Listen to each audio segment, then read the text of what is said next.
بابی 3. ای غلاطیان بیفهم، کی شما را سحر و جادو کرده است؟ آخر من مقصد مرگ عیسی مسیح را به شما چنان عمیق فهمانده بودم که شما به صلیب میخکوب شدنش را گویا با چشم خود دیده اید. من از شما فقط یک چیز پرسیدنی هستم که آیا روح القدس یعنی روح خدا برایتان به واسطه اجرا نمودن شریعت داده شد؟ نه، روح القدس به شما در نتیجه آن داده شد که شما خوشخبر را شنیدید و ایمان آوردید. نخواد اینقدر بیفهم باشید.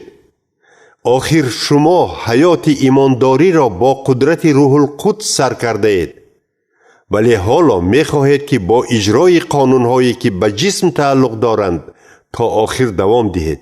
آیا همه آن چیزی که در راه ایمان از سر گذراندید بیهوده بود؟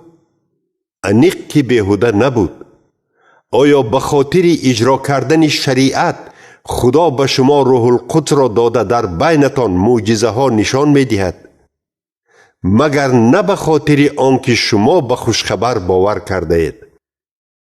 انا ابراهیم پیغمبر نیز به وعده خدا باور کرده بود و برای همین خدا او را بی عیب حساب نمود. پس باید دانید که نسل ابراهیم آنهای حسابیده می شوند که ایمان دارند.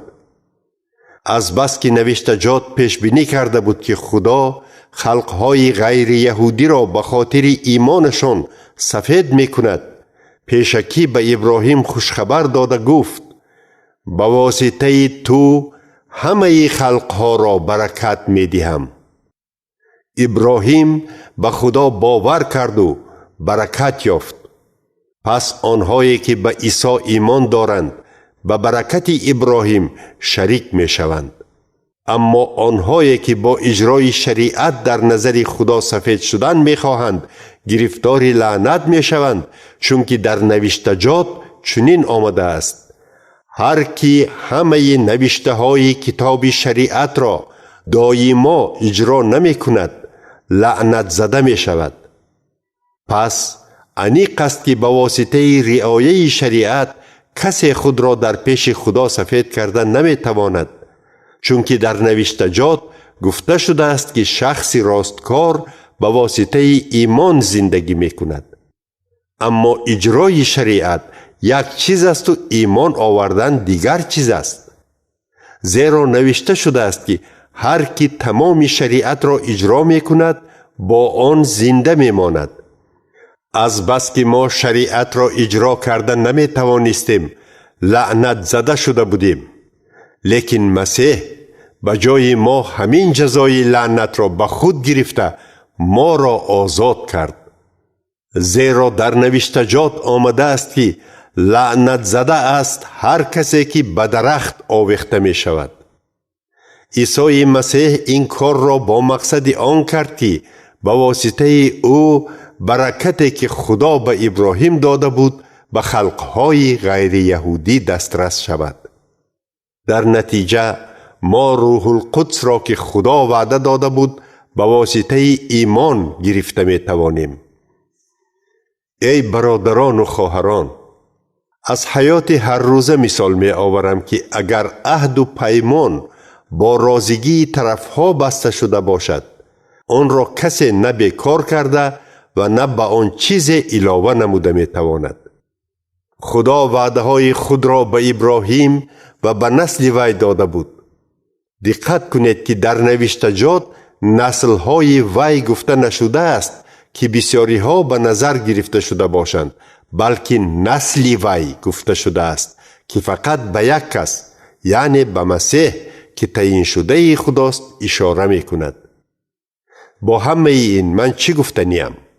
خدا با ابراهیم عهد و پیمان بسته بود. بعد از 430 سال آن شریعت موسی آمد، اما این شریعت عهد خدا را که الکی بسته شده بود بیکار کرده و وعده های خدا را از بین برده نمی تواند. اگر آنچه خدا وعده داده است به ما به واسطه اجرای شریعت نصیب می شده باشد، پس آن دیگر موافق وعده نیست. اما خدا برکتش را به ابراهیم موافق وعده‌اش عطا کرده است. پس شریعت برای چی در کار است؟ آن بعدتر برای آن علاوه شده بود که چی بودن گناه را نشان دهد. اعتبار شریعت فقط تا زمان آمدن همان نسل بود، یعنی عیسی مسیح که برایش وعده تعلق داشت. خدا شریعت را به واسطه فرشته ها به موسی داد که وی بین خدا و خلقش میانرو بود. اگر میانرو باشد پس طرف ها نیز هستند، اما وقتی که خدا وعده میداد میانرو نداشت.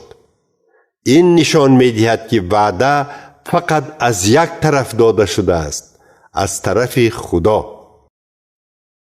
پس مگر شریعت خدا ضد وعده هایش است؟ هرگز. اگر شریعت به آدمان حیات نو بخشیده می توانست، خدا آنها را در اساس اجرای شریعت سفید می کرد. اما نوشتجات می فرماید که همه آدمان به دام گناه همچون به زندان افتادند، تا که وعده خدا به آنها داده شود که به عیسی مسیح ایمان می آورند. پیش از آمدن خوشخبر درباره ایمان به عیسی مسیح، شریعت ما را همچون پاسبان در حبسخانه نگاه می داشت. اینک شریعت تا زمان آمدن مسیح پرستار ما بود، تا که ما از روی ایمان به مسیح سفید شویم. اکنون که زمان ایمان رسیده است، ما از تحت نظارت پرستار برآمده ایم. آخر همه شما به واسطه ایمان به عیسی مسیح فرزندان خدا شده اید. همه شما که در مسیح تعمید یافته اید، یعنی غرق او شده اید، مسیح را گویا در بر کرده با او مانند شده اید. پس همه شما در عیسی مسیح یک شده اید و بنابراین دیگر نه یهودی هست و نه غیر یهودی، نه غلام هست و نه آزاد، و نه مرد هست و نه زن. حالا که شما از آن مسیح شده اید، پس همان نسل ابراهیم و میراثخواران وی می باشید.